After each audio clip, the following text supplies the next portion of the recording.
Ano ang gusto mong gawin sa kanila? Gusto kong magmula sa bibig mo ang kaparusahan na ipapataw natin sa dalawang nagkasala para marinig ka ng Panginoon ko mula sa kadiliman. Gusto kong maramdaman nila ang sakit na dulot ng ginawa nila sa buhay ko. Gusto ko silang magdusa ng matindi. Hanggat hindi sila humihingi ng kapatawaran, hindi rin nila makukuha ang kapayapaan habang may hininga pa sila. Gapos ng kaluluwa ang tawag dito. Sa sandaling simulan ko ito, wala nang atrasan. Mararamdaman kaagad nila ang bigat, ang dalamhati, ang pagdurusa. Pero tandaan mo, lahat ng ganti ay mayroong kapalit. Kahit ano pa yan, nakahanda na ako. Taon 2018, Bulacan. Mula sa simpleng bayan sa Bulacan, nag-ugat ang pag-iibigan ni Kazarina at Miguel. Si Kazarina ay 19 anyos pa lamang noon, isang working student sa isang kainan malapit sa universidad. Si Miguel naman ay 18 anyos, isang mekanikong nangangarap makapag-abroad para makaahon sa kahirapan. Nagtagpo ang landas ng dalawa isang hapon habang naghahanap si Miguel ng makakainan. Pawisan, gutom na gutom, at pagod mula sa trabaho, napadpad siya sa isang kainan na pinagsisilbihan ni Kazarina. Puno ang kainan ng mga sandaling yun.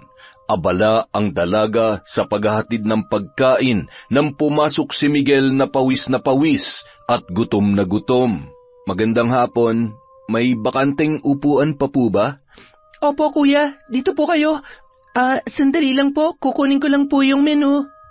Habang nagbabasa ang binata sa iniabot na menu sa kanya, nagmamadali namang naghatid ng pagkain si Kazarina sa ibang mesa. Isang malaking mangkok ng sinigang ang kanyang dala, ngunit habang naglalakad ay biglang dumulas ang mga paa niya. Ang buong mangkok ng sinigang ay natapon sa mesa ni Miguel. Nako, pasensya na po kuya. Hindi ko po sinasadya. Ayos lang po ba kayo? Napaso po ba kayo? Sorry po. Kaunting basa lang naman. Naiwasan ko kaagad. Matutuyo rin to mamaya. Amoy sinigang nga lang ako. Ikaw, ayos ka lang ba? Ayos naman po. Pasensya na po talaga kayo. Okay lang yun. Basta hindi kanin ang tumapon sa akin. May order na po ba kayo? Sinigang na lang din, katulad ng order nila. Natikman ko, masarap pala eh. Salamat sa free taste ha. Natawa na lamang silang pareho habang nagliligpit ang dalaga. Nagpatuloy muli ang mabilis na kilos ni Kazarina para mag-serve ng mga order habang si Miguel naman abalang pinupunasan ang kanyang damit gamit ang tissue na iniabot ng babae. Nagpatuloy ang pagtatagpo nila dahil araw-araw nang bumabalik doon si Miguel. Dahil doon, unti-unting nahulog ang kanilang loob sa isa't isa. Pagkalipas ng ilang buwan, naging opisyal silang magkasintahan.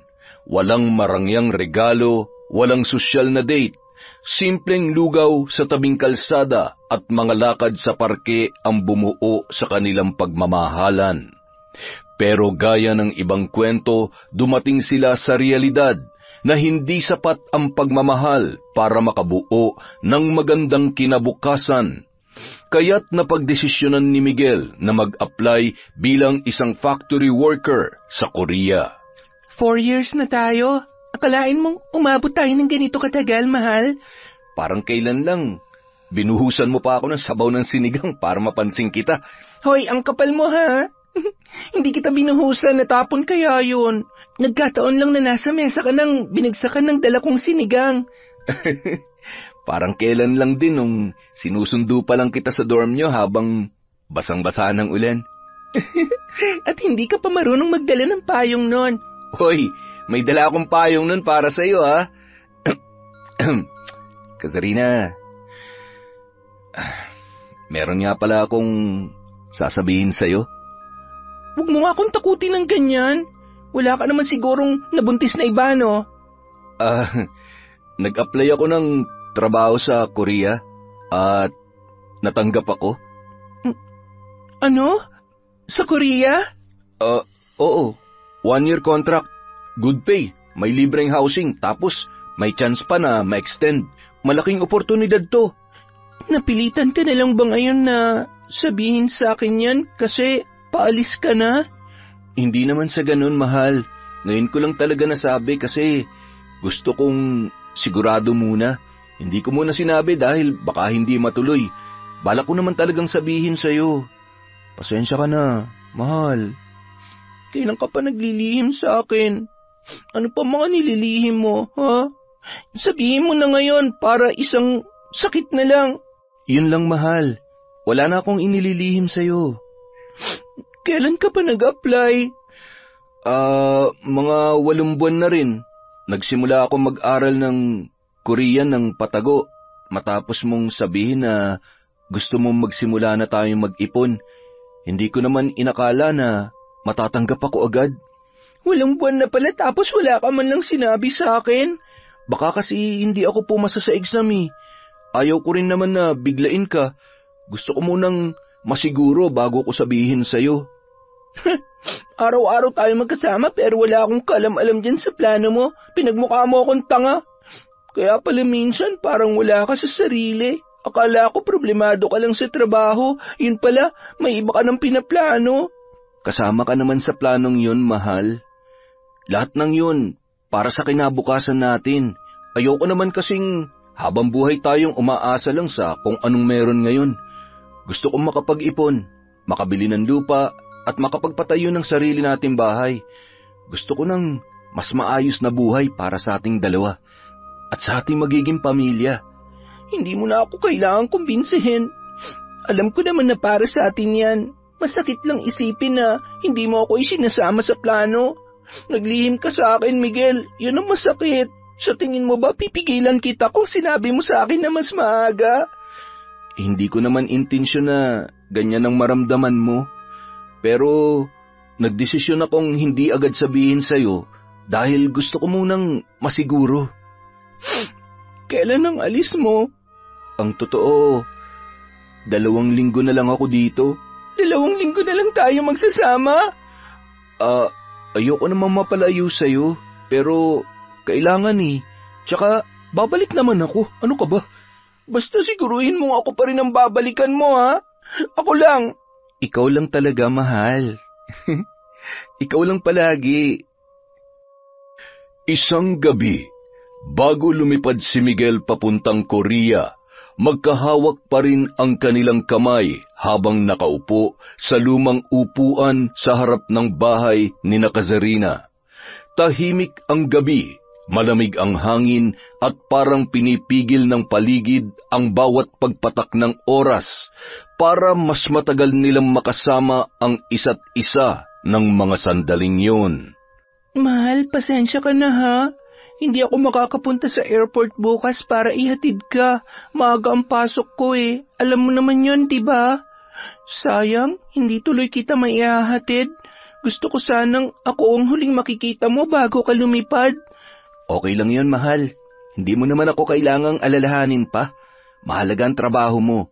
Sasabihan kita kaagad kapag nakarating na ako sa airport.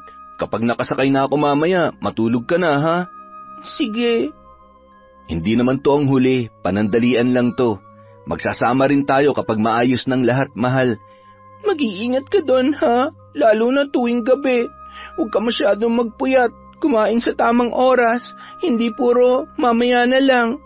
Mahirap magkasakit doon dahil malayo kaming mga nagmamahal sa'yo. Tsaka, kung pwede, kahit gaano ka pa kabisi ron, sabihan mo pa rin ako kung ayos ka lang o hindi.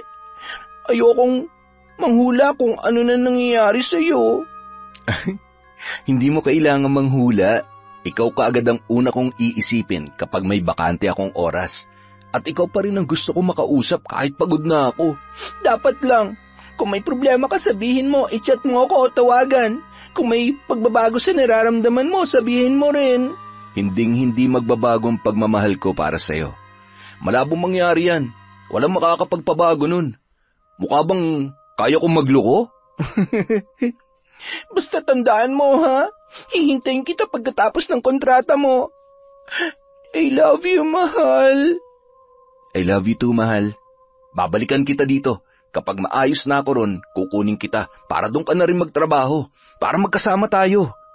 Kinaumagahan, napatitig na lamang sa kisame si Kazarina.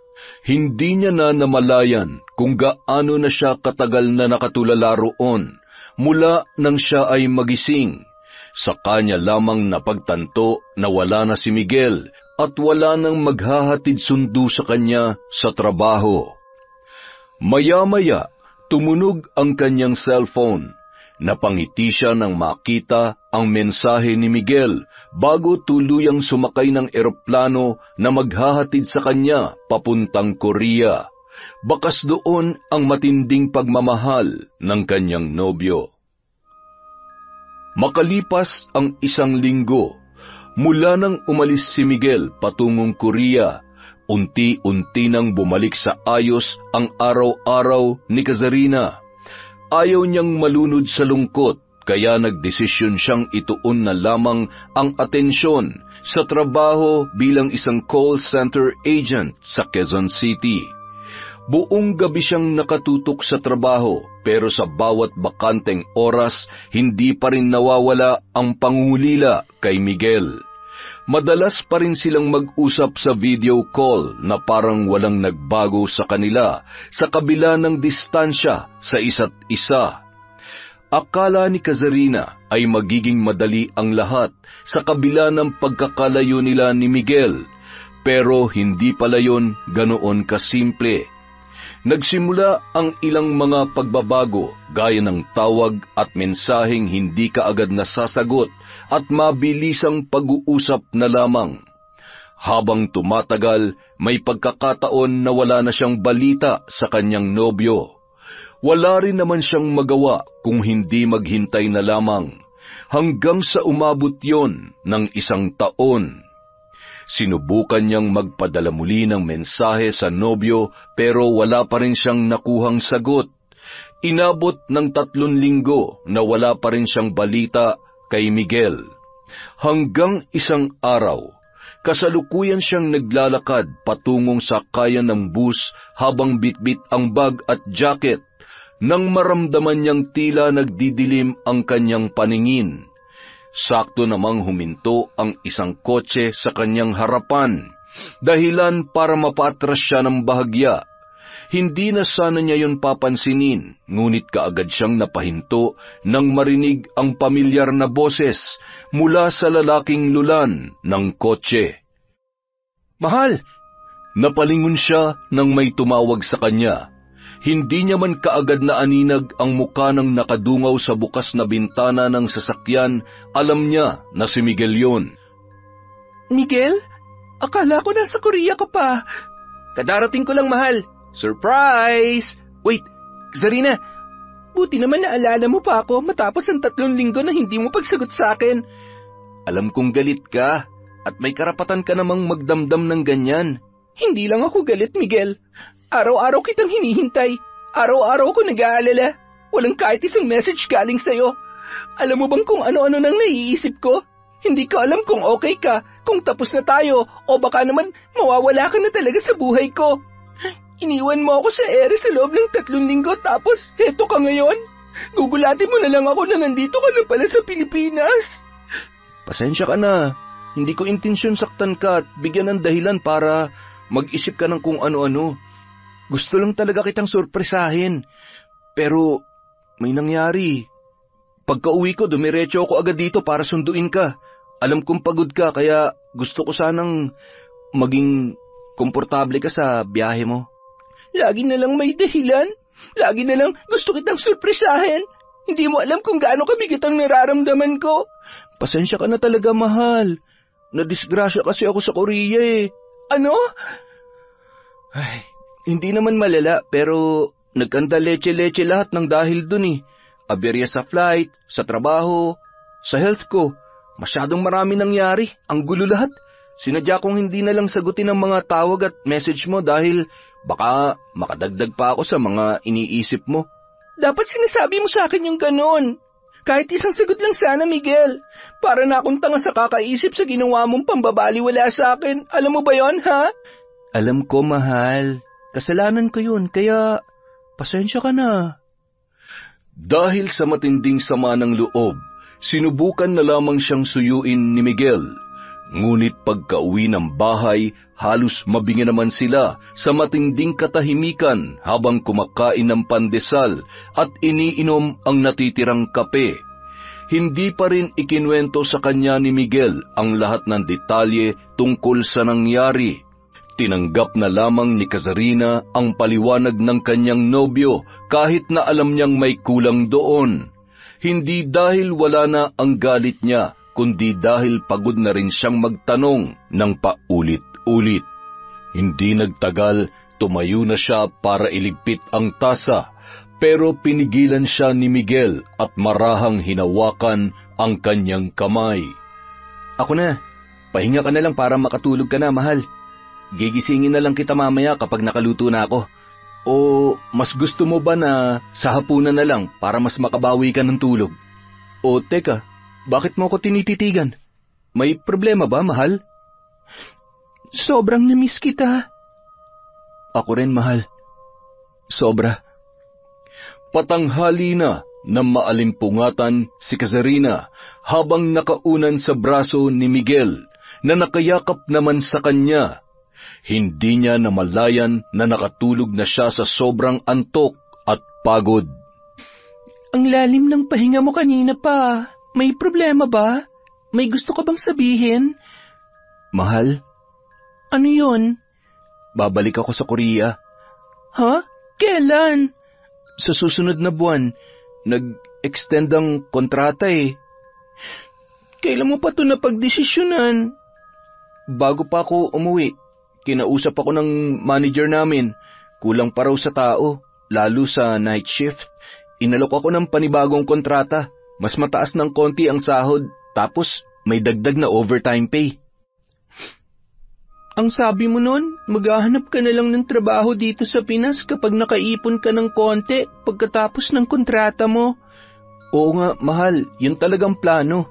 Pero nung naranasan ko yung ilang buwan na walang padala, yung mga gabing hindi ako makakain na maayos dahil kulang ng naiipon ko para sa atin, naisip kong kailangan ko pa magtiis para sa kinabukasan natin at sa kasal nating dalawa. Bakit ngayon mo lang sinabi? Siyempre, gusto kong bumawi muna.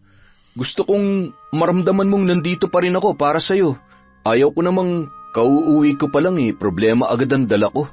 Gusto ko rin kasi munang bumalik tayo sa dati. Alam ko, walang tamang oras para sa ganitong balita, kaya pasensya ka na talaga. Mahirap, pero naiintindihan ko. Sanay na rin naman ako maghintay. Pareho pa rin naman tayo ng gusto para sa future natin, di ba? Siyempre naman, mahal. Basta sana sa susunod, kahit mahirap sabihin, sabihin mo na agad sa akin. Ayaw ko yung pakiramdam na para akong naiiwan sa dilim na hindi ko alam ang susunod na mangyayari. At sana, sabay rin tayo magdesisyon. Hindi yung madalas mo akong binibigla. Kahit mahirap tanggapin, mas gugustuhin kong alam ko kaysa manghula. Ipangako mo sa akin yan. Promise, mahal. Hindi na mauulit. Mabilis na natapos ang buwan.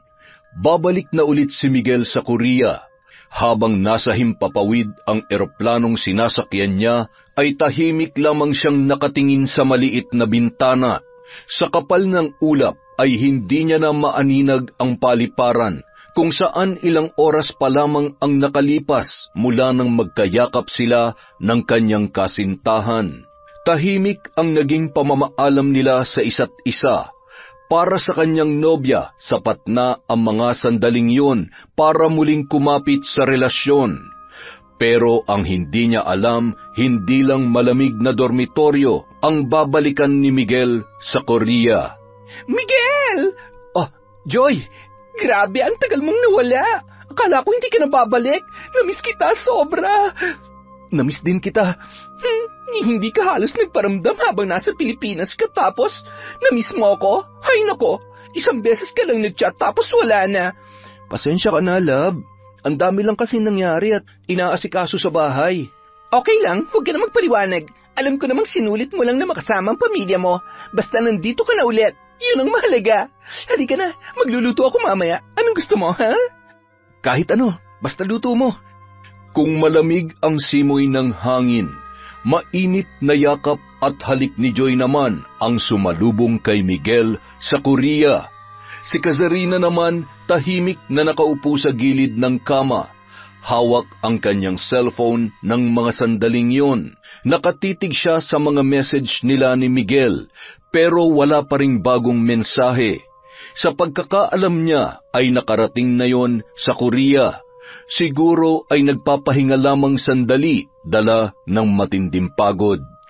Habang magkahawak kamay palabas ng airport sina Miguel at Joy, bawat hakbang ay parang may kasunod na anino. Mga alaala at mga sandali kung paano nagsimula ang kanilang relasyon. Isang gabi noon, ilang buwan na ang nakaraan nang pauwi si Miguel galing sa pabrika ay biglang bumuhos ang malakas na ulan. Nasira ang tren na madalas niyang sinasakyan. Wala siyang payong at walang mahanap na masisilungan. Buisit, sira na nga tong tren, umulan pa talaga. Gusto mo makipayong? Ha? Sabi ko, makipayong ka na lang sa akin. Malaki naman to eh. Kakasya naman siguro tayo dito. Tsaka, mukhang pareho lang tayo ng pupuntahan. Nakita ko kasi sa ID mo, Factory A, di ba? Oo nga. Salamat ha. Ang bait mo naman. Joy nga pala, ikaw? Anong pangalan mo? Miguel? Ang lamig naman ng kamay mo, Miguel. Kanina pa kasi ako basa eh. Sorry ha. Kasi simula ko pala ngayong linggong to. Ikaw, mukhang matagal ka na rito ah. Mag-iisang taon na rin ako sa trabaho. Ang simpleng pakikisilong sa payong ay naging tulay sa hindi mabilang na gabing sabay umuuwi, kumakain at nagbibitaw ng mga kwentong hindi masabi ni Miguel sa kanyang kasintahan na si Kazarina. Hindi naman yon sinasadya ng lalaki, pero dahil sa oras ng trabaho, pagka-homesick at madalas na hindi pag-uusap nila ng kanyang nobya, saka naman dumating si Joy na masayahin, mabait at laging naroon para sa kanya. Si Kazarina, lagi siyang humihingi ng paumanhin dahil sa kakulangan ng oras. Kay Joy naman, wala siyang kailangang ipaliwanag. Lagi siyang nauunawaan at nakukuha niya ang kapayapaan dala ng presensya nito. Hanggang sa paggising na lang niya isang umaga, may kakaiba na siyang nararamdaman para sa babae. Tuluyan niya na yung niligawan at di rin nagtagal ay nagkaroon na sila ng relasyon. Kaya naman, ng mga sandaling yun, habang hawak ni Miguel ang kamay ni Joy, pabalik sa kanyang muling pagsisimula sa Korea, bitbit niya rin ang isang lihim na hindi niya pa kayang harapin. Ang mahalaga na lamang sa kanya ay ang kanyang nararamdaman sa tuwing sila ay magkasama. Para kay Miguel, wala siyang maling ginagawa. Nagmamahal lamang siya. Nagmamahal sa dalawang babaeng hindi niya kayang mawala sa kanyang buhay. Samantala, napapadalas naman ang panunukso ng mga katrabaho kay Kazarina dahil sa relasyon nila ni Miguel at sa tagal na nilang hindi nagkikita. Minsan, inirereto pa sa kanya ang katrabaho niyang si Paul, pero lagi rin niyang pinaninindigan ang relasyon sa kanyang nobyo. Idinadaan na lamang niya sa tawa ang biro ng mga kaibigan. Sanay naman na rin siya roon. Basta ang alam niya, nagtatrabaho ang kanyang kasintahan ng maayos sa Korea para sa kanilang kinabukasan. Sapat na yun para mapanatag ang kanyang kalooban. Habang naglalakad si Kazarina pabalik sa kanyang trabaho, biglang tumawag ang team lead niya sa conference room. May kasama pang operations manager sa loob na hindi naman madalas nangyayari. Ang sabi, may kailangan daw silang pag-usapan, hanggang sa ibalita sa kanya na gusto siyang irekomenda bilang bagong quality analyst trainee. Nakangiting iniabot ng TL ang isang maliit na envelope. Doon nakalagay ang official notice. Merong pirma at mayroong petsa. Hindi niya yun inaasahan, kaya naman agad niyang tinawagan ang kanyang nobyo. Hi Miguel, may good news ako. Teka, ayos ka lang ba? Bakit parang matamlay ka? Medyo hindi nga ako okay, mahal eh. Parang sinisinat ako. Ha? Kailan pa? Nasaan ka ngayon? Kanina pa sa last break ko, masama ang pakiramdam ko. Pauwi na ako, mahal. Ang bigat ng katawan ko, pero tinapos ko pa rin yung shift ko. Kailangan eh. Wala kasing kapalit. Mahal naman. Dapat nagpapahinga ka. Baka lumala pa yan. Uminom ka ng gamot pagdating mo, ha? Oo, mahal. Mamaya iinom ako ng gamot, tapos diretso tulog na lang siguro. Sana gumaan kahit konti. Pero, teka, ano ba yung good news mo? Na-promote ako, mahal. QA trainee na ako simula next week. Talaga? Wow! Congrats! Grabe! Ang galing naman ng mahal ko. Proud na proud ako sa iyo, mahal. Salamat, mahal. Pero mas gusto ko munang siguraduhin na ayos ka. Pagka-uwi mo, diretso pahinga ka na agad, ha?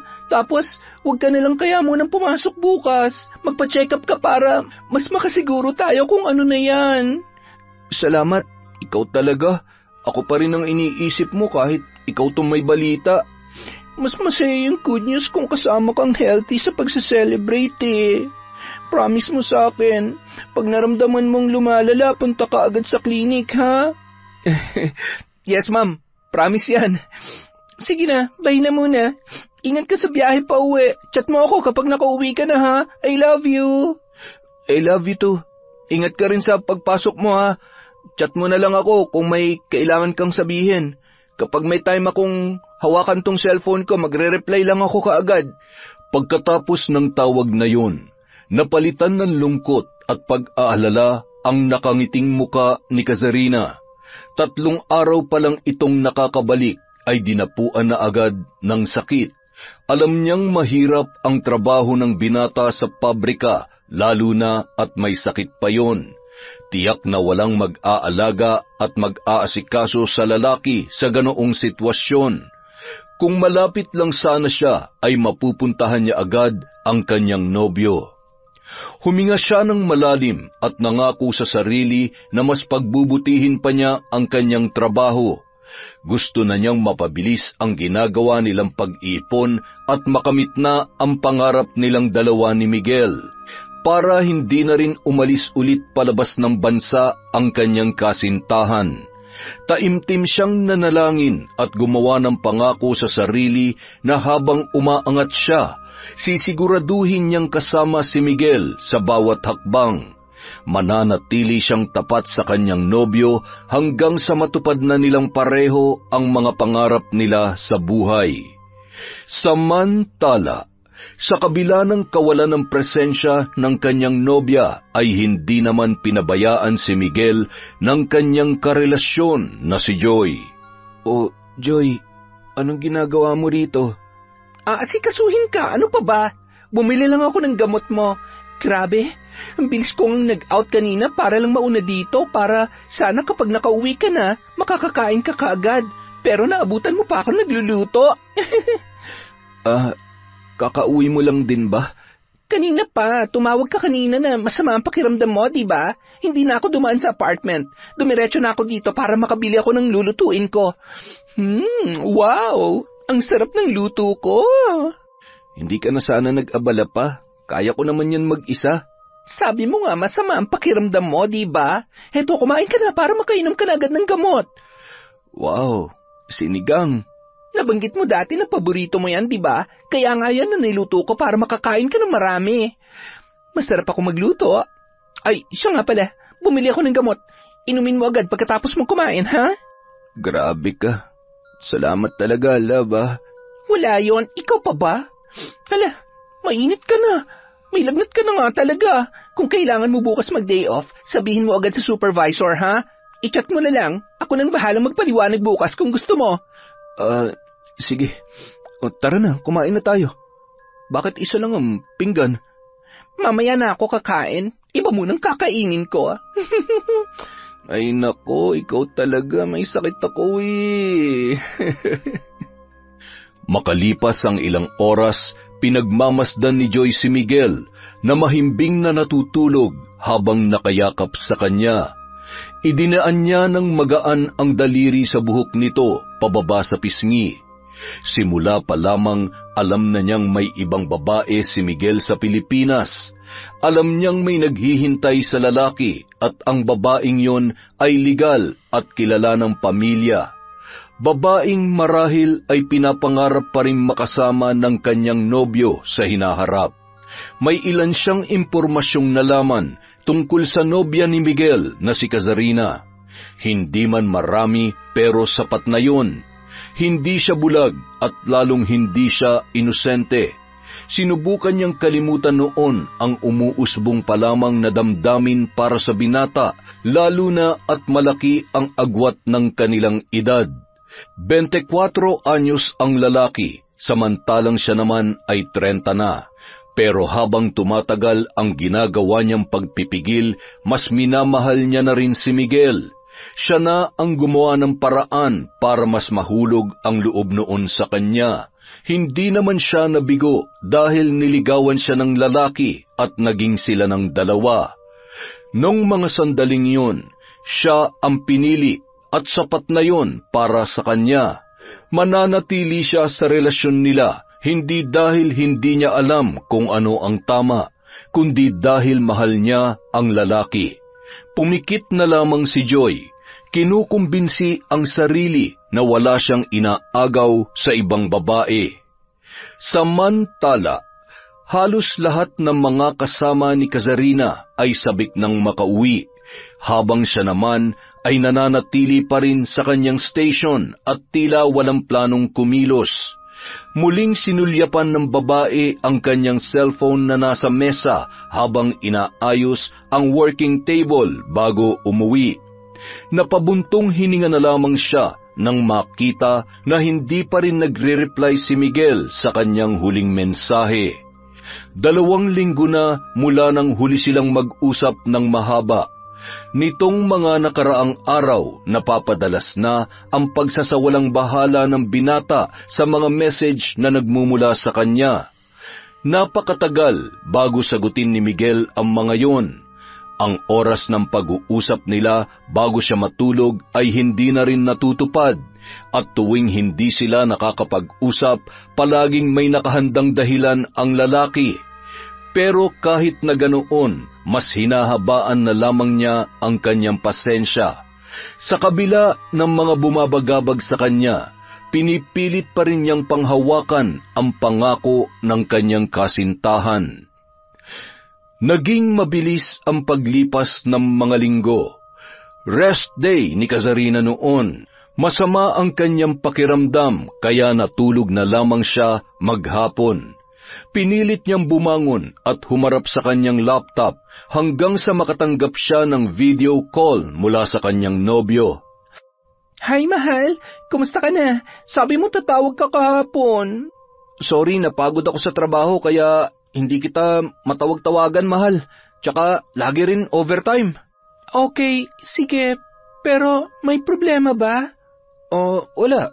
Bakit? Parang ilang linggo ka nang ibang magsalita kasi. Ay, tsaka marami na akong message na sinisin mo lang. Mga calls na hindi mo na ako kina-callback. Wala ka na ba talagang oras? O wala ka ng gana? Hindi naman sa ganon. Sobrang hirap lang talaga dito. Madalas lang na pagod. Dati naman kahit pagod ka, kinukulit mo pa rin ako. Nagagawa mo pa rin mag-reply at hindi yun umaabot ng ilang araw. Ngayon parang umiiwas ka na. Wala ba talagang problema? Wag mo na lang masyadong pansinin yun. Hindi porke tahimik ako may problema na agad. Pero nararamdaman ko parang hindi na tayo tulad ng dati. Bakit pakiramdam ko parang lumalayo ka na? Pakiramdam ko, ako na lang ang lumalaban sa relasyon na meron tayo. Bakit mo ba ako ginaganito? May nagawa ba akong kasalanan? Wala naman. Busy lang talaga ako. Tsaka, hindi ko nga rin alam kung ano nang pumapasok sa isip ko eh. Parang, tama ka. Parang may nagbago na sa akin. Hindi kita maintindihan. Ginagawa ko naman lahat para makapag-update kahit busy ako sa trabaho. Pero ikaw, parang ang hirap-hirap mo ng kontakin. Ewan ko ba, Kazarina? Parang napapagod na rin kasi ako eh. Paanong napapagod? Bakit mo ako ginaganito, Miguel? Gusto mo na bang tapusin ang relasyon natin? Hindi ko alam, pero minsan iniisip ko, baka mas mabuti pang wag na lang natin tong ipilit. At tuluyan nang napaiyak ang dalaga, habang si Miguel parang hindi pa sigurado sa mga salitang binitawan, pero wala rin namang naging paglilinaw mula sa kanya. May iba ka na ba, Miguel? Kung may iba ka na, pwede mo naman sabihin sa akin. Wala akong iba. Pagod lang ako. Gusto ko muna magpahinga. Gusto ko munang hanapin ang sarili ko na walang iniisip na kahit na ano. Magpahinga? Nakikipaghiwalay ka na ba sa akin? Hindi ko alam. Gusto ko lang huminga, Kazarina. Kung pagod ka na, sabihin mo na ang totoo. Gusto ko marinig kung bakit. Anong ikinapapagod mo sa relasyon natin? Ako ba? May kulang ba sa akin? Hindi ikaw ang problema. Ako lang talaga. Ewan ko, hindi ko alam. Hindi ko na rin maintindihan ang sarili ko. Parang nawawala na nga ako sa sarili. Ang dami kong iniisip. Ang bigat-bigat na ng dinadala ko. Lahat tayo may pinagdadaanan. Ako rin, pagod sa trabaho, sa puyat, sa pag-a-adjust. Pero ginagawa ko pa rin ang lahat para sa ikaayos ng relasyon natin. Sinusuyo kita kahit ikaw tong halos hindi na magparamdam. Hindi ko na nga maalala ang huling pagkakataon na tinanong mo kung ayos lang ako eh. Bakit? Ano bang kinakapagod mo sa atin? Naiirita ka na ba sa mga pangungulit ko? Sa pangungumusta ko? Ay, hindi talaga ikaw ang problema. Wala kang ginagawang masama. Sadya lang talaga na hindi ko na nararamdaman yung dati. Hindi ko alam kung bakit bigla na lang naging ganito ako. Para bang wala na tayong koneksyon sa isa't isa. Ako yung nagbago at alam ko yun sa sarili ko. Patawarin mo sana ako. Samantalang ako, asang-asa pa rin sa mga pangako mo at gusto nating marating. Ikaw parang napakababaw naman ng mga dahilan mo. Ayoko lang na paasahin ka. Baka mas masakit kung mananatili akong ganito pero hindi na pala tayo pareho ng nararamdaman. Sana man lang sinabi mo ng maaga. Hindi yung pilit pa kitang iniintindi araw-araw habang unti-unti mo na pala akong binibitawan. Sorry, Kazarina. Ayokong tuluyan tayo magkasakitan. Mas mabuti na siguro kung ganito. Anong ganito? Ganun na lang yon? Hindi ko matatanggap yan, Miguel. Hindi yan sapat na dahilan para itapon ang 6 na taon natin. Huwag mo nang mas pahirapan pang sitwasyon natin, Kazarina. Pagod na ako. Hindi mo naman naiintindihan ang bigat ng nararamdaman ko eh.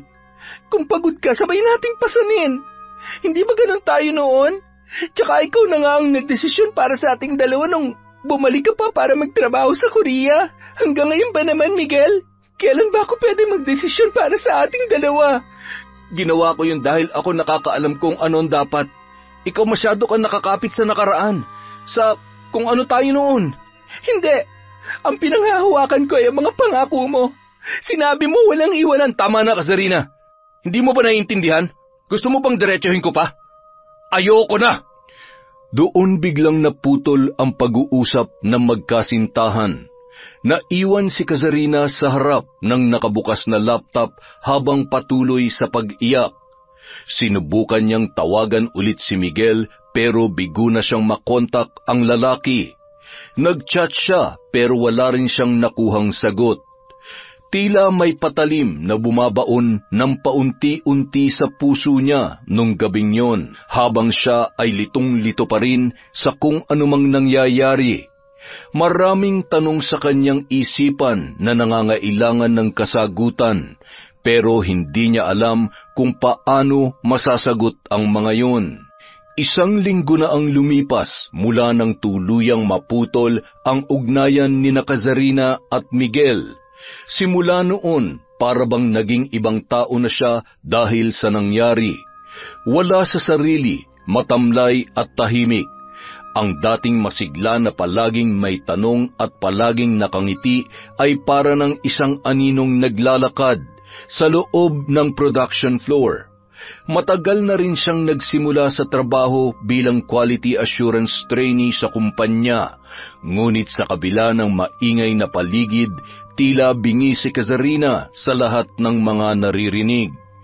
Kahit ang pagbulong ng supervisor ng mga metrics ay hindi niya na naiintindihan, hindi na rin siya nakakaramdam ng gutom at hindi na siya nakakatulog ng maayos.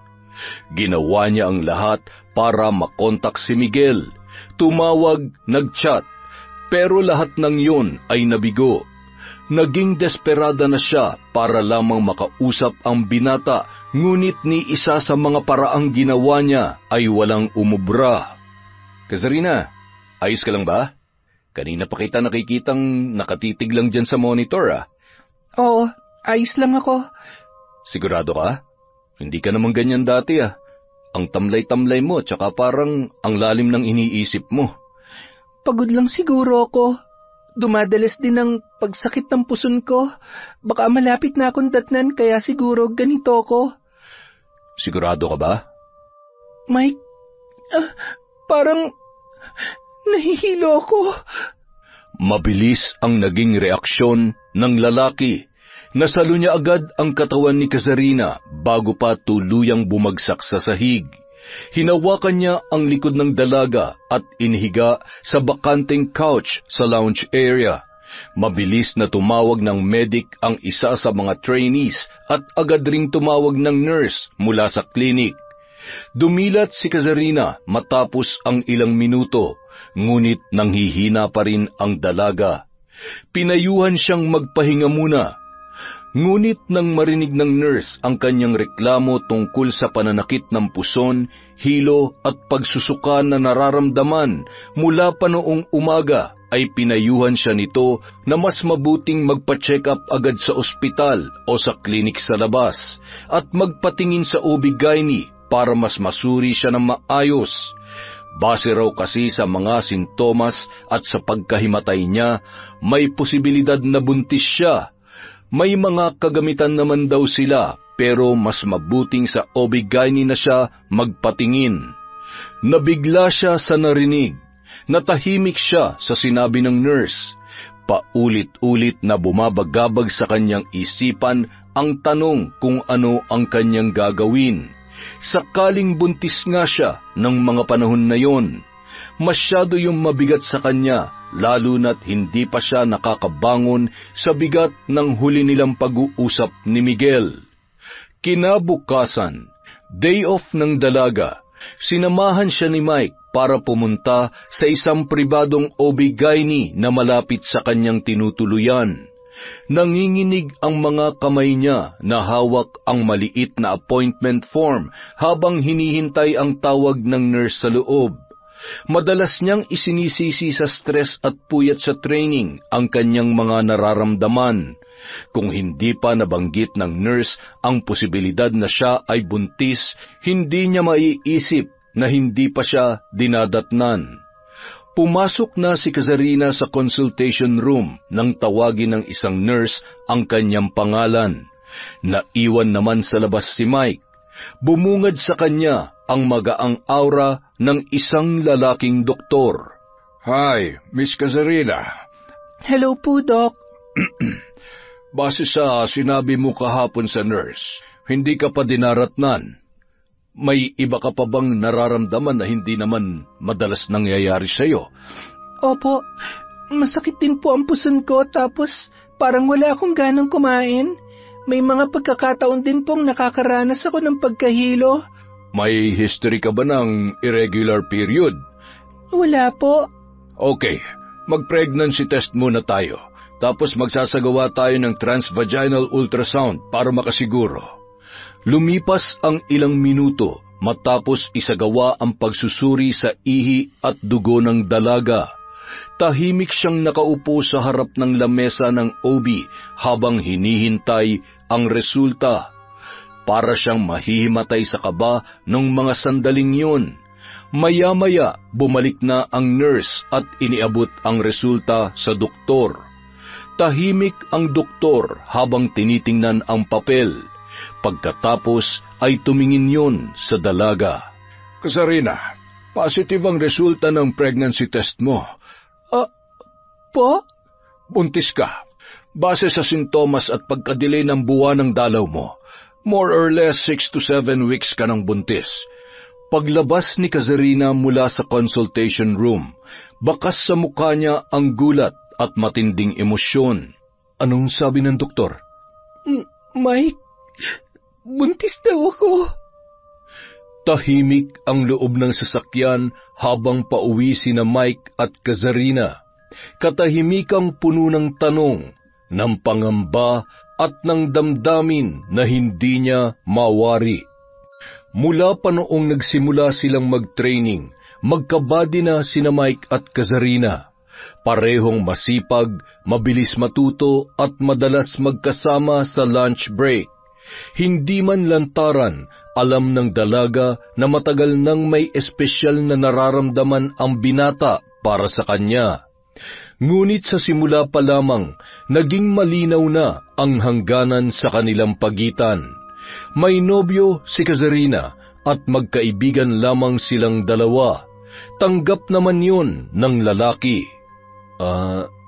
Kazarina, anong nararamdaman mo? Hindi ko alam, Mike. Hindi ko alam kung nakakaramdam pa ba ako. Sa dami kong iniisip, ang dami kong tanong pero wala akong makuhang sagot. Kung ayos lang itanong, ano ba talagang nangyari sa inyo ni Miguel? Ibig kong sabihin, nararamdaman kong meron kayong problema, kaya... Wala na kami. Iniwan niya na ako nang wala man lamang maayos na paliwanag kung bakit. Hindi ko tinanggap ang gusto niya pero ginawa niyang lahat para hindi ko na siya makontak. Sa ginawa niya, talo ko pang nangaliwa sa pagtrato niya sa akin ngayon. Parang baliwala nilang talaga ako sa kanya. Ano? Nakipaghiwalay na lang siya ng basta-basta? Gago pala yun eh. At ngayon, buntis ako. Hindi ko alam kung anong gagawin ko, Mike. Hindi sa pinangungunahan kita pero kailangan mong magpakatatag ngayon. Dalawa na ang buhay na kailangan mong ingatan. Ay, napakahayop ng lalaking yun. Ang laki ng iniwan niyang responsibilidad. Dapat ko pa ba siyang kontakin? Sasabihin ko ba sa kanya ang tungkol dito? Pero siya na ang tumapos ng relasyon namin eh. Baka kahit sabihin ko ang tungkol sa dinadala ko, wala rin mangyari. Ayokong ipilit ang sarili ko sa lalaking ayaw naman sa akin. Kung ayaw niyang marinig ka, baka mas kailangan mong i-consider yung pamilya niya.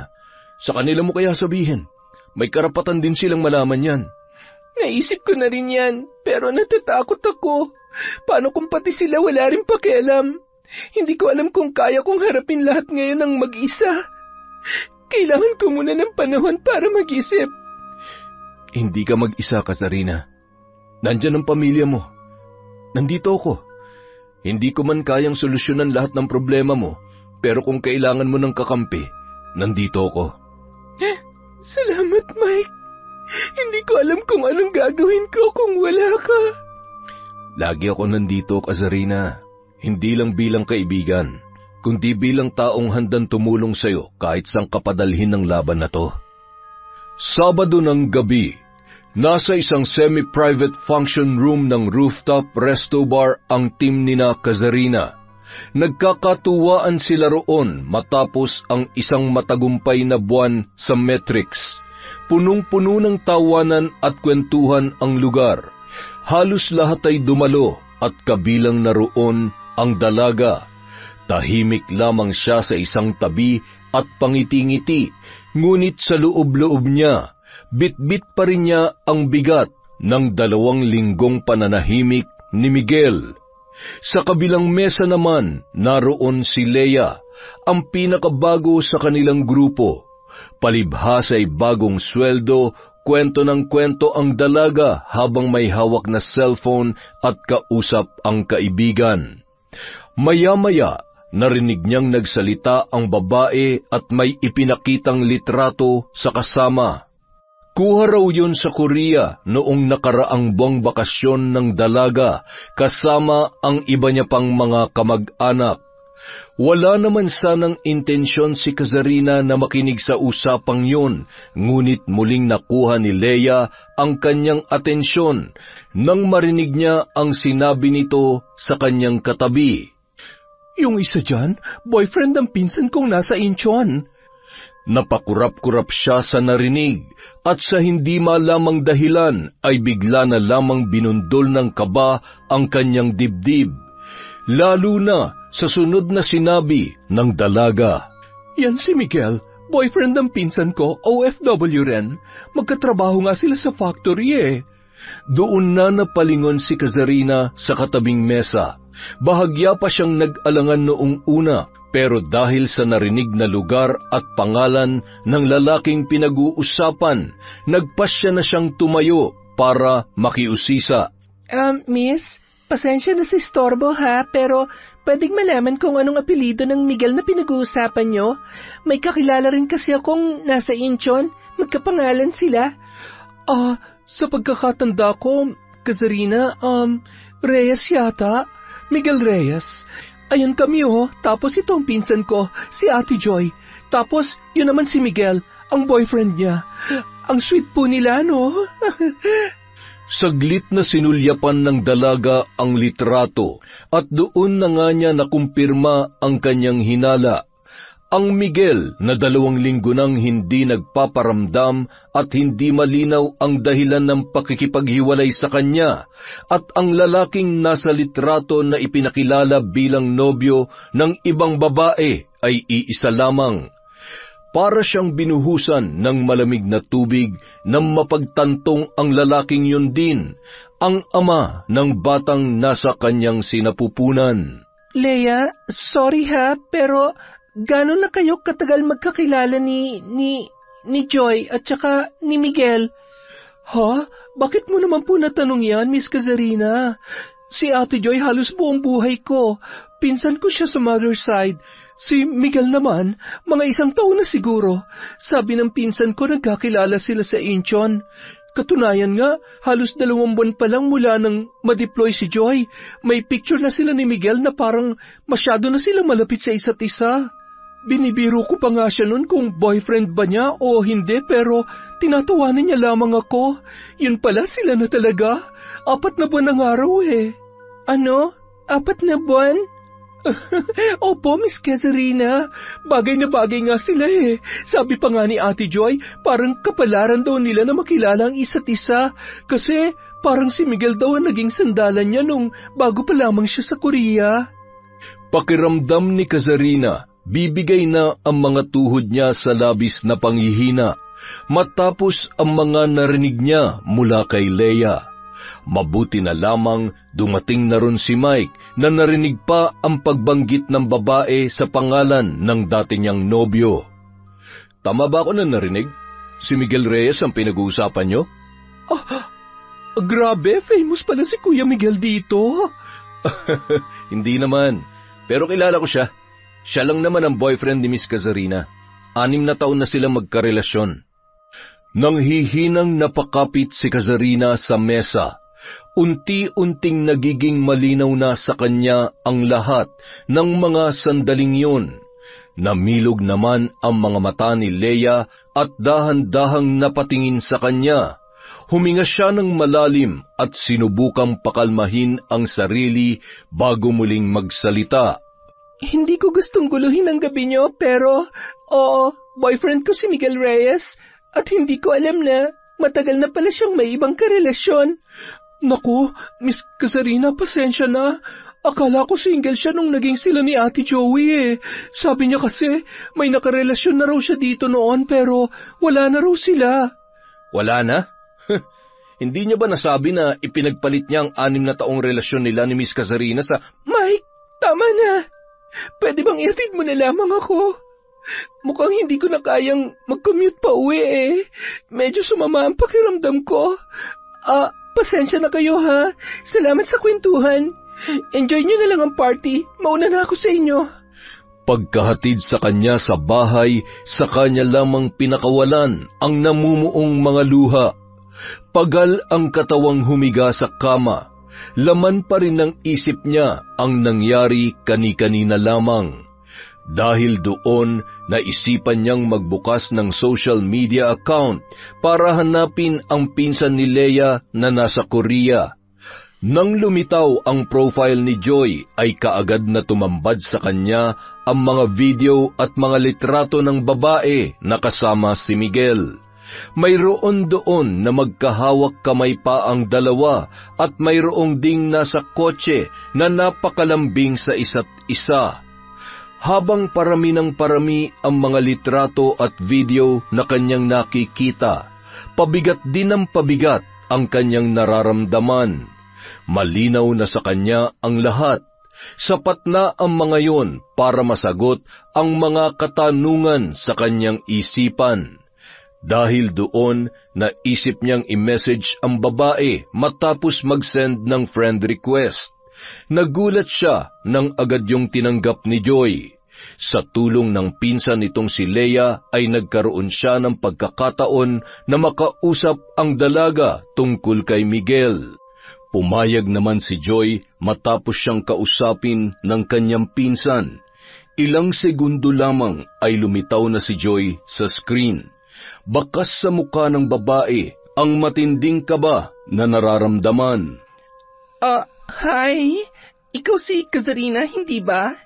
May idea na rin ako kahit konti kung sino ka. Pasensya na, hindi ko alam kung tama bang magpakita ko ngayon, pero sabi ni Leia, gusto mo raw ako makausap. Oo, gusto ko lang maliwanagan. Ayokong umasa sa mga nakikita ko online, pero yung sa inyo ni Miguel, gusto ko lang marinig mula sa'yo. Totoo ba na meron kayong relasyon? Hindi ko alam kung paano ko ba dapat sagutin yan, pero oo, kami ni Miguel. Hindi ko alam na kayo pa pala. Wala naman siyang sinasabi sa akin tungkol sa'yo. Ang alam ko, single siya nung niligawan niya ako. Ang totoo, mahigit 6 na taon na kami. Lahat ng plano niya ako ang kasama niya. Lahat ng lungkot bago siya umalis, ako ang pumasan. Parte ako ng bawat sakripisyo, bawat hintayan, bawat pangarap niya. Kaya bakit wala siyang sinabi? Abay, ewan ko sa kanya. Ang sabi niya, single daw siya. Tapos naging magkaibigan na kami. Hindi ko naman gustong manghimasok sa personal niyang buhay, kaya dinadamayan ko siya sa mga problema niya bilang kaibigan niya. Kaibigan? Sa mga gabing umiiyak ako dahil hindi ko siya makausap, ikaw ang kinakausap niya. Nung kaarawan ko, hindi niya man lang ako nagawang batiin, pero nakita ko sa post mo na magkasama kayo nung araw na yon. At teka nga lang muna, hindi ko naman kasalanan kung akong pinili niya makasama. Pwede ba huwag mo akong sisihin dahil wala akong alam dyan. Sabi niya matagal na raw kayong wala, na hindi na raw kayo nagkakausap. Sabi niya rin, pagod na siya kaya nakipaghiwalay sa'yo. At naniwala ka naman. Siyempre, sabi niya eh, tsaka akong lagi niyang kasama. Kaya akong may karapatan sa kanya. Karapatan? Siguro, dahil pinabayaan niya ako. Ikaw ang sumalo sa kanya kaya ganito kami ngayon. Siguro nga sa ibang aspeto wala kang kasalanan. Hindi ko naman lahat isinisisi sa'yo, pero huwag ka magpanggap na wala kang alam. Alam mo may masasaktan, at yun ay walang iba kundi ako. Pero pinili mo pa rin magpakasaya sa kanya. Wala akong intensyon na agawin siya sa'yo. Pero wala rin akong intensyon na bitawan ng taong pinili ko mahalin kung yan ang hihilingin mo. Mukhang yun naman ang dahilan kaya kinakausap mo ko ngayon eh. Kung mahal ka talaga ni Miguel, bakit akong girlfriend niya ngayon at hindi na ikaw? Dahil sumingit ka sa relasyon namin. Nung kailangan ko siya, saka ka naman umeksena. Nung sinasabi niyang pagod lang siya, ikaw palang dahilan.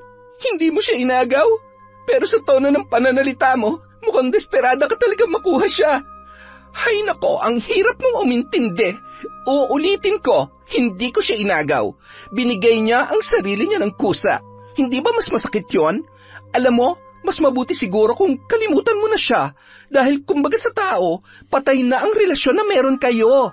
Para nang inuuod na bangkay. Bago pa man makasagot si Kazarina, nakarinig siya ng isang pamilyar na boses. Love, anong ginagawa mo dyan? Kanina pa ako tawag ng tawag ah. Nandito lang ako sa banyo, love. Sunod na lang ako sa kwarto pagkatapos ko maligo. Miguel? Oo, si Miguel nga narinig mo. Siyang kasama ko rito ngayon. Araw-gabi. Masaya kami kaya sana naman matuto ka ng tanggapin yon. Payo ko lang sa'yo, huwag mong ipilit ang sarili mo sa lalaking hindi ka na mahal. Ako na nasa puso niya at hindi na ikaw. Matapos sabihin yon, pinutol na ni Joy ang usapan. Parang pinagsakluban ng langit at lupa si Kazarina. Nanginginig siya sa galit at sakit na nararamdaman. Ilang sandali pa, napahiyaw na lamang siya dala ng matinding kirot. Nang bumaba ang tingin niya ay sa kanya lamang napansin ang pulang likido na dumaloy sa kanyang mga hita. Nanginginig ang mga kamay na napahawak siya sa pader bago siya tuluyang nawalan ng malay at tuluyan na ring bumagsak sa sahig. Mabilis na lumipas ang 3 araw bago nakalabas ng ospital si Kazarina. Ipinayo ng doktor na magpahinga pa siya ng 1 pang linggo bago magkikilos at magbuhat ng mabigat dahil sariwa pa ang pagkakaraspa sa kanya. Pero kahit na anong pakiusap ng mga taong nag-aalala sa kanya ay hindi niya pinapakinggan. Bumalik na agad siya sa trabaho matapos ang 1 araw ng pahinga sa bahay. Pakiramdam niya kasi ay mas lalo lamang siyang manghihina sa lungkot kapag wala siyang ginagawa at ibang makakausap. Unti-unti nang sumisikat ang araw nang dumating siya sa hintayan ng mga pasahero. Umupo siya sa pinakadulong bahagi ng waiting shed. Sa tabi naman niya ay nakaupo ang isang matandang babae. Maya-maya, napalingon siya roon nang maramdaman niyang tila may nakatitig sa kanya. Puno ng galit ang puso mo, Iha. Po? Gusto mong gumanti sa mga taong nanakit sa'yo, ngunit hindi mo alam kung paano, hindi ba? Pagod na po ako sa dami ng iniisip ko, kaya wala po akong panahong makipaglokohan sa inyo. Kaya kitang tulungan na may sa katuparan ng ninanais ng puso mo. Lahat ng lumapit sa akin ay hindi ko binibigo. Kapag wala ng alinlangan sa iyong damdamin at handa ka ng yakapin ng dilim, puntahan mo lamang ako. Tumayo ang matanda pagkaabot sa kanya ng nakatiklop na papel. Tinitigan yon ng dalaga. Nang tingnan niya pabalik ang matanda, ay bigla na lamang yung nawala. Nang sulyapan niya ang piraso ng papel, napansin niya ang direksyong nakaguhit doon. Nakalagay naman sa ibaba ang mga bagay na kailangan niyang dalhin, sakaling maisipan niyang sundin ang sinabi ng naturang matanda. Hindi nagtagal, natagpuan na lamang ni Kazarina ang sarili sa kalagitnaan ng masukal na daan. Narating niya ang isang lumang kubo. 2 araw din niyang pinag-isipang mabuti kung pupunta ba siya sa lugar na yon o hindi. Humugot siya ng malalim na hininga sa kadahan-dahang kumatok. Kaagad namang tumugon ang matanda para siya ay papasukin. Mabango sa loob ng kubo, pero sigurado siyang hindi yun mula sa bulaklak, kundi sa mga tuyong dahon, insenso at alimuom ng orasyon. Tumambad sa kanya ang mga bote sa estante, gayon din ang larawan ng mga Diyos-Diyosan, kandila at mangkok na may lamang langis. Alam kong hindi ka pupunta rito kung hindi ka pa handa, Kazarina. Paano niyo po nalaman ang pangalan ko, Aling... Maria, tawagin mo kong Aling Maria. Hindi mo kailangan magsalita para malaman ko ang lahat. Alam ko rin ang ipinunta mo rito. Bago ko simulan ang orasyon, ilabas mo muna ang mga gamit na ipinadala ko sa iyo. Ito po ang litrato nilang dalawa. Nakasulat din po dito ang mga pangalan nila.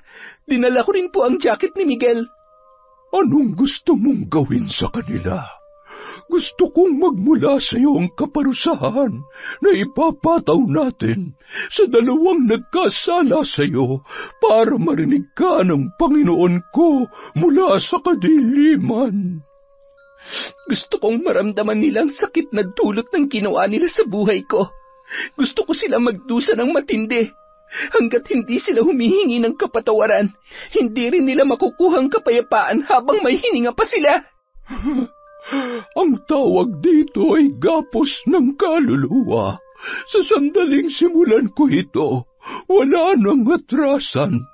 Mararamdaman nila ang bigat, ang dalamhati, ang pagdurusa. Ngunit paaalalahanan lang kita, Iya. Lahat ng paghihiganti ay may naghihintay na kabayaran sa huli. Kahit ano pa po yan, handa na ako. Kinuha ng matanda ang mga larawan at saka inilapit sa apoy ng kandila. Sa gitna ng dasal at usok ng insenso, unti-unting nilalamon ng dilimang paligid ng matanda habang hawak ang mga larawan ng dalawang taong dahilan ng pagkalugmok ni Kazarina. Sa di kalayuan naman ay isang itim na uwak ang lumipad paitaas mula sa bubungan ng kubo. Samantala, napakunot noon naman si Miguel habang panakanakang tumitingala sa madilim na kalangitan. Walang mga bituin at wala ring buwan nung gabing yun. Wala siyang ibang naririnig kundi ang kaluskos na nagmumula sa mga tuyong dahon na tinatapakan niya habang naglalakad sa isang masukal na daan. Maya-maya pa, nakarinig siya ng mahinang iyak ng sanggol. Kaagad siyang napalingon, ngunit wala naman siyang nakikita roon. Nang muling umalingaw-ngaw ang iyak ng bata, napalingon siya sa likod, pero wala pa rin siyang nakita. Nang muli niya yung marinig, ay tila papalapit yon ng papalapit sa kanya, hanggang sa mapansin niya ang maliit na banga. Nakalagay yon sa may kalalimang butas sa lupa at napagtanto niya na doon nagmumula ang naririnig niyang pag-iyak. Kinakabahan man, dahan-dahan pa rin siyang lumapit doon. Puno ng pag-aalinlang ang humakbang si Miguel, ngunit mas nangingibabaw ang kagustuhang matapos ang misteryong bumabagabag sa kanya. Inabot niya ang banga. Nang unti-unti niya yung binuksan, napasigaw siya at agad yung nabitawan. Napaatras siya nang tumambad sa kanya ang maliit na ulo ng sanggol na wala ng muka habang nakababad sa likido na laman ng banga. Tumapon yun sa lupa, kasabay ng pagbagsak ni Miguel sa damuhan. Unti-unting nabuo ang katawan ng maliit na sanggol. Wala pa ring muka, ngunit gumagapang yun papalapit sa kanya. Tumigil yon ng ilang dipa mula kay Miguel. Nakaturo ang maliit na kamay noon na parang iniaabot sa kanya, hanggang sa biglang tumalo ng sanggol diretso sa kanyang muka. Miguel! Miguel! Gising! Love! Gising! Binabangungot ka! Oh, nasaan siya? Nasaan yung bata? Love, nananaginip ka lang. Walang bata rito. May bata. Walang muka. Nasa banga. Tapos... parang tinawag niya akong papa. Parang totoo, Joy. Galit na galit siya sa akin. Shh! Kumalma ka nga, love. Masamang panaginip lang yan. Halika, Huminga ka na ulit. Ang mukha mo. Bakit? Anong meron sa mukha ko? Namumula. Bakit parang pinantal ka ngayon? Ang dami-dami. Wala naman yung kahapon ah. Ha? Kaya pala para akong kinakate. Baka may allergy ako sa ginatang hipon na kinain natin. Pero malala ng pamumula. Parang nagsisimula na mamaga. Pansin ko nga rin eh. Bukas magpapacheck up ako. Tulog na ulit tayo. Ay, hindi ka pa rin ba mapalagay dahil sa panaginip mo, love? Iniisip ko lang kasi na paano kung may pahiwatig ang napanaginipan ko kanina. Pagod lang yan. Walang ibig sabihin yon. Matulog ka na, aray ko. Sinubukang matulog ni Miguel ng gabing yon habang binabagabag ng paulit-ulit na panaginip. Kinabukasan, hindi na pumasok si Joy sa trabaho. Kaagad siyang pumunta sa pinakamalapit na klinik dahil sa sobrang pangangati ng kanyang leeg at muka. Ngunit kahit ang mismong doktor na sumuri sa kanya ay tila nahirapan sa kanyang kondisyon. Hindi nito matukoy kung anong pinagmulan ng malalaking pantal sa kanyang balat. Habang tumatagal, lalo pang lumalala ang kanyang kalagayan. Nagsimulang sumakit ang kanyang batok at mas lalong lumala ang pamamaga ng kanyang muka. Ganun din ang ibang parte ng kanyang katawan na tinubuan ng pantal. Pagsapit ng hapon, ang ilang bahagi ng kanyang muka at leeg ay naglalabas na ng malapot at mabahong likido. Pagharap niya sa salamin ay nagulat na lamang siya. Hindi na rin pinansin ni Joy ang sunod-sunod na chat at tawag ng kanyang kasintahan. Ayaw niyang makita siya ng kanyang nobyo sa ganoong kalagayan. Baka kasi pandirihan siya ng binata, gaya ng pandidiri niya sa kanyang sarili. Samantala, dahil sa pag-aalala ng lalaki, pinuntahan niya agad si Joy sa apartment na tinutuluyan ng dalaga. Love, nandiyan ka ba? Umalis ka na, love. Please. Hindi ako aalis hanggat hindi kita nakikita. Kahit saglit lang. Buksan mo na tong pinto, love. May nagawa ba akong kasalanan? Ilang sandali pa, bumukas ang pinto at tumambad kay Miguel ang kanyang nobya na ayaw magpakita sa kanya.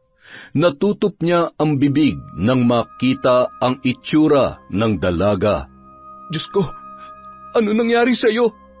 Sabing huwag ka na munang pumunta dito eh. Ayoko makita mo ako ng ganito. Tingnan mo, para na ako hindi tao. Nag-aalala ako. Kaninang umaga, okay ka pa. Pinapantal ka lang ah. Ang baho na mukha ko. Hindi ko na alam kung ano nangyayari. Sabi ng doktor, baka infection, pero ang bilis lumala. Hindi yan mukhang normal na allergic reaction lang. Teka, hindi kaya may kinalaman to sa panaginip ko kagabi? Miguel naman eh. Nakita mo na ang ganito ang itsura ko at hirap na ako. Nagpapatawa ka pa. Mukha ba ako nagbibiro? Yung sanggol tsaka yung banga na paulit-ulit na nagpapakita sa panaginip ko. Tapos ngayon, bigla na lang may mangyayaring ganito? Paano kung sumpa pala ang dahilan ng... Ayoko ng ganyan, love. Ayoko isipin na may sumumpa sa akin o kung ano man. Hindi pa pwedeng mataas na klase lang ng infection to? Ay, hindi ko na alam kung ano pang iisipin, love eh. Gulong-gulo na rin ang isip ko.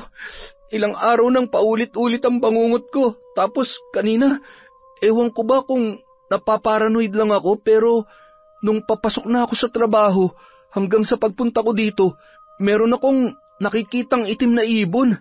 Para ba akong sinusundan? Nakita ko rin yun sa tapat ng bintana sa kwarto ko. Tapos parang nakatingin ang mga mata niya sa akin. Love, kahapon meron din ganun sa bubong namin. Akala ko ordinaryong uwak lang, pero nung lumabas ako kanina para magpa-check up, parang kahit saan ako magpunta, hindi rin ako nilulubayan. Kailangan nating malaman kung ano nangyayari sa atin. Pakiramdam ko talaga, merong mali eh. Alam mo, may tiyahin akong albularyo sa probinsya namin. Tapos, yung ibang ginagamot nga ng bata ako, nakikita ko na ganito ang nangyayari. Hindi kaya Ipinapabarang na tayo ng ex mo? Ha? Matagal ko nang alam ang lahat, love. Hindi mo na kailangan maglihim pa. Yung tungkol kay Kasarina, yung girlfriend mo bago naging tayo. Paano mo nalaman? Pasensya ka na kung hindi ko sinabi sa'yo tungkol sa kanya. Wala yon. Ang mahalaga sa akin, ako ang pinili mo. Di ba nga matagal na kayong tapos? Sa'yo lang ako maniniwala. Nagkausap kami. Tapos dahil sa mga sinabi mo napapaisip ako. Hindi kaya tinagantihan tayo ni Kasarina dahil hindi niya matanggap na ako na ang mahal mo? Nagkatinginan ang dalawa, kasabay ng pamumula ng mga mata ng itim na ibon na nagmamasid sa labas ng apartment ng dalaga. Kinabukasan, sinadya ni na Miguel at Joy ang isang lumang dambana sa paanan ng bundok. Isang kaibigan ang pinagtanungan ng babae tungkol sa mudang o babaylan na kilala sa lugar.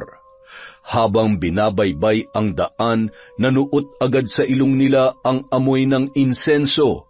Sa gitna ng silid, isang matandang babae na nakasuot ng makulay na hanbok ang kanilang nakita. Nakapikit yon habang may hawak na kampana at pamaypay. Maya-maya, tumigil ang matandang mudang sa pag-usal ng panalangin at tumingin sa kanila ng diretso. Pagkatapos nilang ilahad ang sadya roon ay kinuha ng matanda ang kampana at isang puting manika. Habang nagsisimula ang ritual, tumatama ang hangin sa mga kurtina. Unti-unting lumalabo ang liwanag at naririnig ang mahinang boses ng mudang na umuusal ng mga lumang salita, gamit ang lengguwahe sa bansang yon. Samantala, pagkapasok naman ni Kasarina sa bahay ng mambabarang, kaagad niyang inilahad ang kanyang sadya matapos ang pag-aalay ng matanda ng panalangin sa itinuturing noong Panginoon. Aling Maria, ano nangyari sa akin? 3 araw na akong ganito. Tingnan nyo, may mga sugat at pasa ako.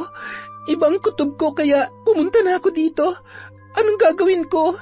Tuwing matutulog ako, may malaking aninong sumasakal sa akin. Ilang beses na rin akong sumuka ng itim at mabahong likido na parang may nabubulok sa loob ng sikmura ko. May ginawa sila. Nararamdaman ko. May tumutulong sa kanila. Kinukontra nila ang itinanim nating barang. Pag may sumalubong sa itim na kapangyarihan, bumabalik ang enerhiya. Mas madumi ang balik kapag pinipigil ito. Kaya mo yan nararanasan. Ano po ang kailangan nating gawin? Kailangan nating ibalik yon sa kanila. Mas malakas, mas mabagsik. Paano po? Sa pamamagitan ng iyong dugo. Ngunit hindi lamang basta dugo mula sa katawan mo, kundi dugo ng panata. Ipatak mo yun sa sungay ng bungo ng aking Panginoon. Pagkatapos kong mag-alay ng panalangin, babalik sa kanila ang lahat. Pero hindi na kagaya ng dati. Hindi lamang sakit ang kanilang matatanggap, sisingilin mismo ang kanilang kaluluwa. Kinuha ni Aling Maria ang kutsilyo, tsaka hinila ang bungo na may sungay na nasa altar nito, na napapalibutan ng itim at pulang kandila. Ginawa ni Kasarina ang inutos ng mambabarang. Hiniwa niya ang kanyang palad. Tumulo ang dugo sa pagitan ng sungay ng bungo habang inaalala ang galit mula sa kanyang puso. Nagsimula ang bahagyang paggalaw ng kubo dahil sa namumuong hangin sa loob. Mas lalong pumula ang apoy ng kandila. Lumakas naman ang pag-usal ni Aling Maria ng isang panalangin. Balik sa katawan, balik sa hininga, balik sa mukha, sa dugo mo itinali, sa laman nila ipagkanulo. Samantala, madaling araw pa lamang noon nang biglang napabalikwas si Joy dahil sa pananakit ng kanyang lalamunan. Pakiramdam niya ay parang may mabigat na nakadagan sa kanyang dibdib ng mga sandaling yon. Para siyang sinasakal mula sa loob. Tila may humihigop sa kanyang hininga dahilan para mapahawak siya sa kanyang leeg. Maya-maya pa, nakaramdam siya ng matinding init sa muka. Napasigaw, ngunit parang mahinang ungol lamang ang kanyang nagawa. Ilang sandali pa, bigla siyang sumuka ng maitim at malansang likido. Amoy bulok na laman, parang pinaghalong dumi, dugo at asupre. Bumangon ang dalaga at napansin niya sa malaking salamin ang nangingitim niyang balat sa leeg. May tumutubong tila mga paltos na unti-unting nilalamon ang kanyang laman. Sa bawat hakbang papalapit sa salamin ay dahan-dahang natutuklap ang balat sa kanyang pisngi, dahilan para lumabas ang pinagsamang dugo at nana mula roon. Ang bawat galaw ng panga niya ay nagdudulot ng matinding kirot. Hindi na siya makasigaw. Kahit anong pilit ay walang tinig na lumalabas sa kanyang bibig. Napaluhod na lamang ang dalaga. Habang lumilipas ang mga oras, unti-unti niyang nakita ang pagbabago mula leeg hanggang sa kanyang ulo. Nagsimula na ring dumilim ang kanyang paningin, hanggang sa hindi na niya namalayan ang mga sumunod na pangyayari. Sa loob lamang ng ilang araw, mabilis na kumalat ang balita tungkol sa misteryosong pagkamatay ni Joy. Walang malinaw at tiyak na dahilan na pinagmulan ng sakit na ikinasawi ng dalaga. Nang maiuwi ang mga labi ni Joy sa Pilipinas, ay nagsimula ng kabahan si Miguel. Hindi lang dahil sa misteryosong pagkamatay ng kanyang nobya, kundi sa katotohanang unti-unti na rin siyang nakakaramdam ng pamamaga sa katawan, pamimigat ng dibdib at mga panaginip na patuloy na bumabagabag sa kanyang isipan. Bukod sa takot para sa buhay niya, ay nagdesisyon siyang bumalik sa Pilipinas dahil sa pagsisisi. Pagod na siyang takasan ang kanyang mga kasalanan. Gusto niyang itama ang kanyang pagkakamali sakaling may paraan pa para maayos ang lahat. Pinuntahan ng lalaki ang bahay ni Kazarina. Habang pinagmamasdan yon ay napansin niya ang babaeng paparating mula sa kanto. Bitbit ang ilang supot ng gulay at isang plastik na may lamang isda. Agad niya yung nakilala. Walang iba kundi si Aling Esang, ang nanay ni Kazarina. Dati ay palangiti ang ginang, pero sa pagkakataong yon ay matalim na tingin ang ipinukol sa kanya. Bakas ang galit sa muka ng matanda habang papalapit sa kinatatayuan ng lalaki. Magandang araw po, tita. Nandyan po ba si Kazarina? Gusto ko po sana siyang makausap. Umalis ka na. Hindi ka kailangan dito. Kahit saglit lang po. Alam ko pong galit kayo sa akin. Naiintindihan ko po. Naiintindihan? Naririnig mo ba ang sarili mo? Hindi mo kayang unawain kung gaano kabigat ang galit na nararamdaman ko sa iyo. Sorry po, tita. Hindi ko po sinasadyang saktan si Kazarina. Nagkamali po ako at gusto ko pong humingi ng tawad sa kanya. Matagal nang huli ang lahat, Miguel. Alam mo ba kung ano nangyari sa anak ko pagkatapos mong lokohin at ipagpalit sa iba? Alam mo ba? Nalugmok ang anak ko dahil sa ginawa mo. Hindi siya makakain at laging umiiyak. Araw-gabi, paulit-ulit ang tanong kung saan siya nagkulang. Paulit-ulit niyang sinisisi ang sarili niya na ikaw ang may kagagawan. Dahil sa inyo ng babae mo, nakunan ang anak ko. Ano po? Nakunan si Kazarina? Paanong? Nabuntis mo siya. Hindi pa ba malinaw sa'yo? Itinuring kitang parang sarili kong anak, pero tinalikuran mo ang anak ko. Mas pinili mong saktan siya kesa manindigan sa kung ano ang tama. Kung mahal mo talaga siya, hindi mo yung gagawin sa kanya. Sorry po, kung alam ko lang paninindigan ko ang anak namin. Paninindigan ko po si Kazarina. Sinaktan mo ang anak ko, pinatay mo ang tiwala at puso niya. Alam mo bang nagkausap pa sila ng babae mo bago malaglag ang bata? Ang babaeng yun mismo ang huli na kausap niya bago siya bumagsak at dinugo. Patawarin niyo po ako, tita. Hindi ko po alam. Kung may natitira ka pang hiya, huwag ka nang lalapit sa anak ko. Huwag ka nang gagawa ng panibagong sugat sa puso niya. Dahil hindi mo alam kung ilang gabi ang tiniis niya habang nilalabanan ang sakit ng mga nangyari. Iniwan ni Aling Esang si Miguel na umiiyak habang nakaluhod sa lupa. Sa kauna-unahang pagkakataon, naramdaman niyang unti-unti siyang ginugupo ng sarili niyang kasalanan. Kinagabihan, naging maramot ang antok kay Miguel. Buong magdamag niyang pilit inuunawa ang bigat ng mga nalaman tungkol kay Kazarina. Ang sakit ng konsensya niya ay parang kutsilyong paulit-ulit na tumatarak sa kanyang dibdib. Hindi siya makapaniwala na ganoon kalalim ang sugat na iniwan niya sa dating nobya. Higit sa lahat, hindi niya alam na dinadala nito ang kanilang anak, kasabay ng pagmamahal at tiwala ng dalaga para sa kanya. Makalipas ang ilang linggong pabalik-balik sa bahay ni Kazarina, natagpuan niya ang dalaga sa isang maliit na hardin sa likod ng bahay. Nakaupo ang dating kasintahan, tahimik na nakatingin sa mga halaman, payat, maputla at tila napakalayo ng tingin ni Kazarina. Kazarina? Anong ginagawa mo dito? Sino nagpapasok sa'yo? Nakiusap ako kay tita. Pasensya ka na kung naabala kita. Gusto talaga kitang makausap. Gusto kong humingi ng tawad. Kazarina, patawarin mo ako sa mga nagawa ko sa'yo. Pasalamat ka't buhay ka pa. Matagal ko nang hinanda ang sarili ko na hindi na maririnig ang salitang patawad mula sa'yo. Pero ngayon, sinasabi mo dito sa mismong harapan ko. Para saan pa? Para sa lahat ng sakit na naidulot ko sa'yo. Para sa pagkakamali ko, sa panloloko, at sa pag-iwan ko sa'yo at sa anak natin. Kung alam mo lang.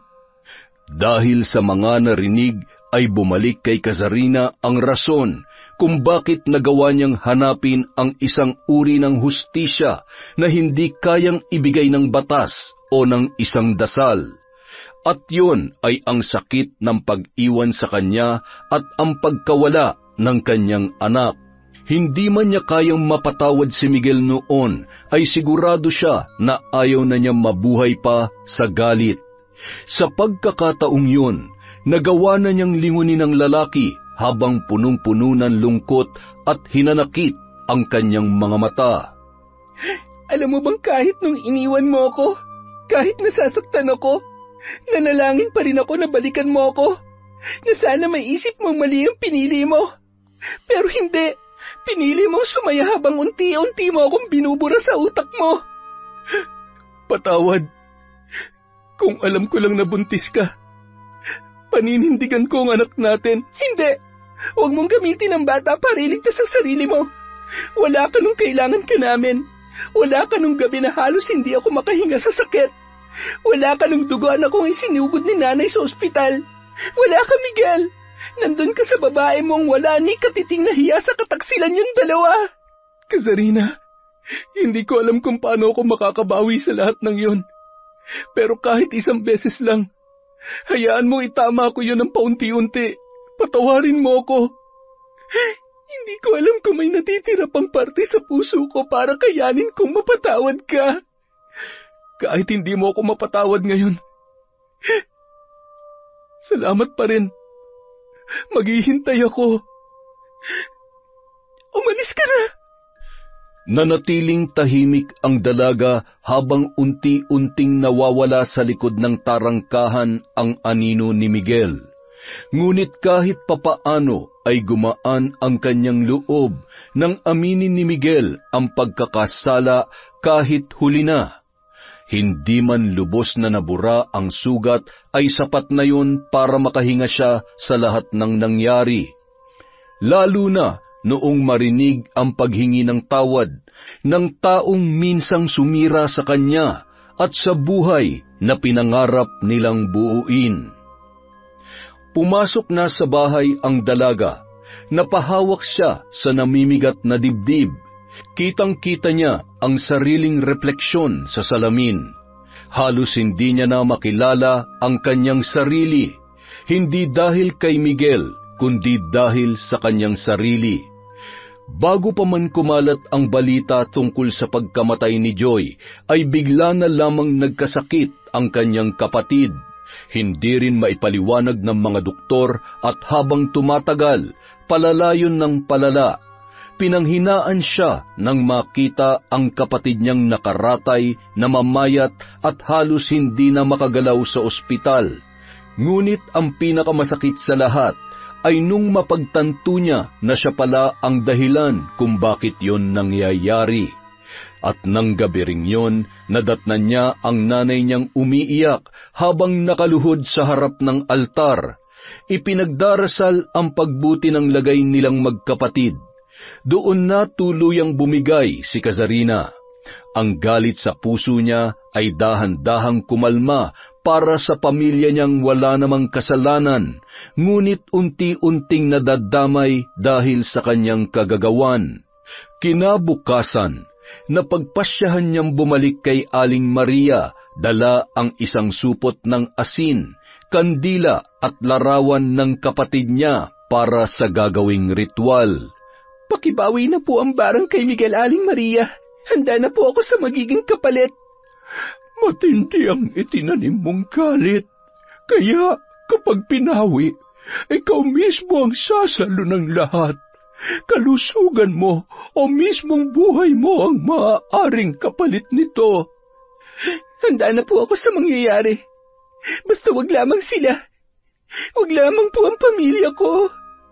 At sinimulan na nila ang ritual ng pagbawi ng sumpa. Handa siyang tanggapin ang lahat kahit pa nararamdaman niyang unti-unting nanghihina ang kanyang katawan.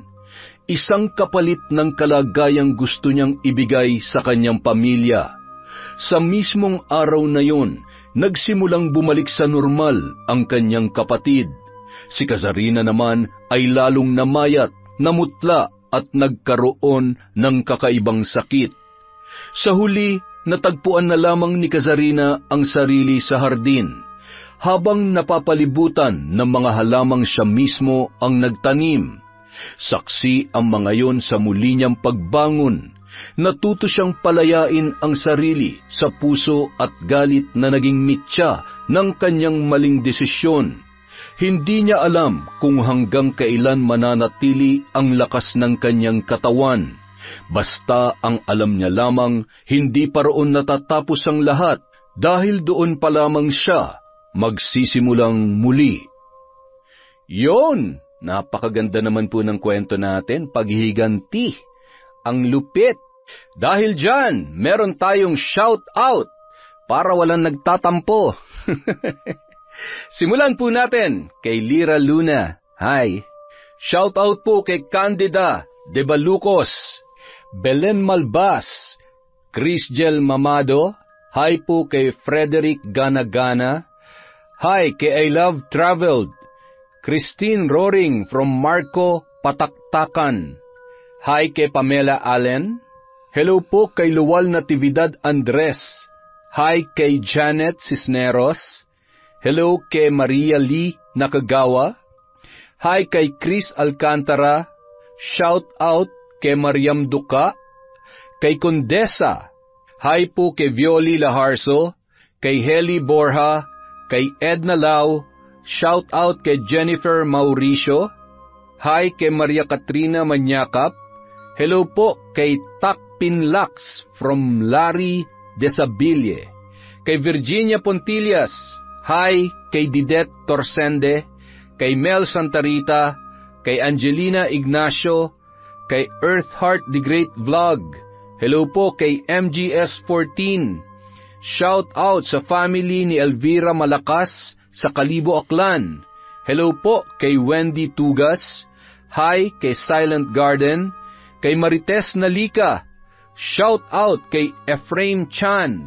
Kay Jonah Siao. Hello po kay Mel. Shauma TV. Hello po kay Mami from Doha, Qatar.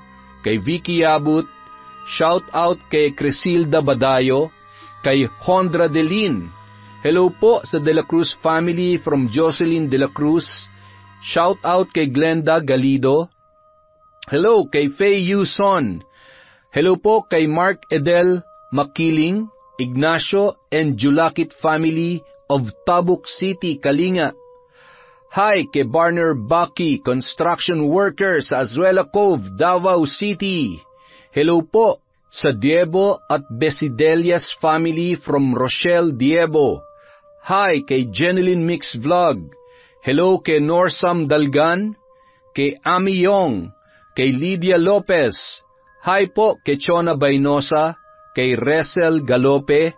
Hello kay Ellen Kiano. Shout out kay Betty Velasco, kay Minky Aswang Stories. Hello po kay Nashti28. Hi kay Jima Pendon, kay Mercedita Reyes, kay Lynn Hondrade. Hello po kay Edgardo Fontanilla. Hi po kay Maura OFW from Kuwait. Hi sa Naong family from Alma Naong. Hi po kay Gay Somodio. Hi kay Rose Ann Rama, kay Ahmed Panigel, kay Marian De La Fuente. Shout out kay Rose Vin Cantarona, kay Susan Manalo. Hi po kay Cheryl Jimena, Michelle De La Cruz. Happy birthday po sa papa ni Justine Grace Dignos. Hi po kay Yuki Diaries. Shout out kay Leonora Rillo Raza, kay Narlene Micabalo. Hello po kay Heli Borja, kay Rowena Enriquez, kay Sally Roldan. Hi kay Warfreak Legacion, kay Kat Burglar Cutie.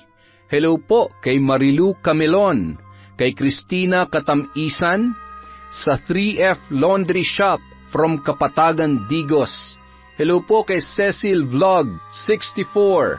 Hi kay Idol Ashtin Olviga, kay Hana Maylin Sesgundo. Hello po kay Mirna Alfaro, kay Vivian Bacani. Shout out kay Meng Mateo, kay Arlene Toledo, kay Filipina Palsario. Hi po kay Virginia Belay, kay Sally Albino. Hello din po kay Jing Estrada, Mami Tam of North Caloocan. Shout out kay Ampi Taroy. Hello kay Silent Bro, kay Jennifer Ilagan. Hi po sa Madraso family, Laling, Winwin, Jocelyn Intoy from Glenda, Maderazo. Shout out kay Roslyn Labajo sa Galedo family from Rai. Hello din po kay Francis Remuel Velches at syempre kay Mia Espiritu. Maraming salamat po sa walang sawang pagsuporta sa Kwentong Enteng. Mag-iingat po tayong lahat, alagaan po natin ang health natin at huwag po tayong magiging negative. Maraming salamat po ulit mula sa Kwentong Enteng.